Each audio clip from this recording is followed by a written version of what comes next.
Mon nom est Mathieu Beauséjour, je suis enseignant au secondaire en univers social depuis bientôt 11 ans. Quand tu décides d'enseigner en histoire, tu t'attends à avoir la pire matière en termes d'offres d'emploi. Moi, je tenais mordicus à enseigner l'histoire, ce qui fait que j'ai enseigné au cours de ma carrière de l'informatique. J'ai fait du PPO, j'ai fait de la science, j'ai fait de l'adaptation scolaire. J'étais tanné de ça.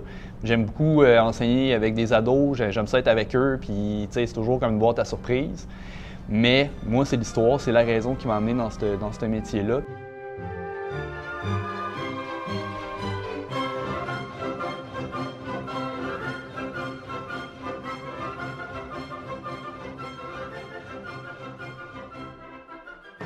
Au public, les élèves ont tendance à venir nous parler, ont tendance à vouloir plus échanger.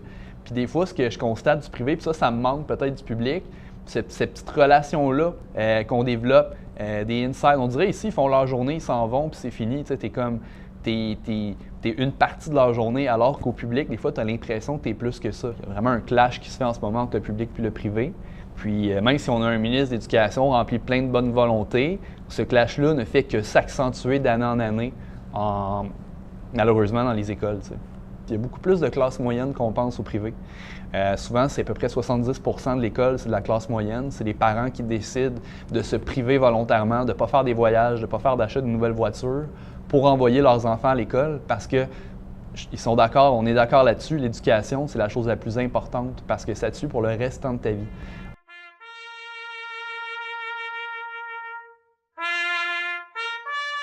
Oui, ma chaîne YouTube s'appelle Les Productions d'Iberville. Puis en fait, ça se voulait vraiment une façon didactique d'approcher l'histoire. C'est-à-dire que moi, je me suis rendu sur des sites historiques un peu partout au Québec.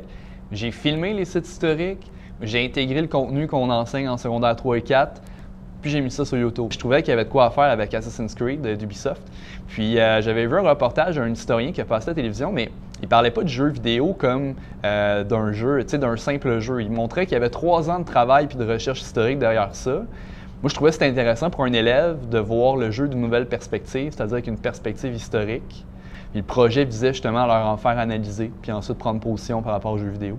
Ça a vraiment remporté un bon succès auprès des jeunes. Je peux même te dire, il y a des articles qui ont été écrits en France là-dessus. Thierry Carcenti, qui a une chaire de recherche à l'Université de Montréal, va venir dans mes cours cette année pour venir voir comment ça se passe avec les élèves.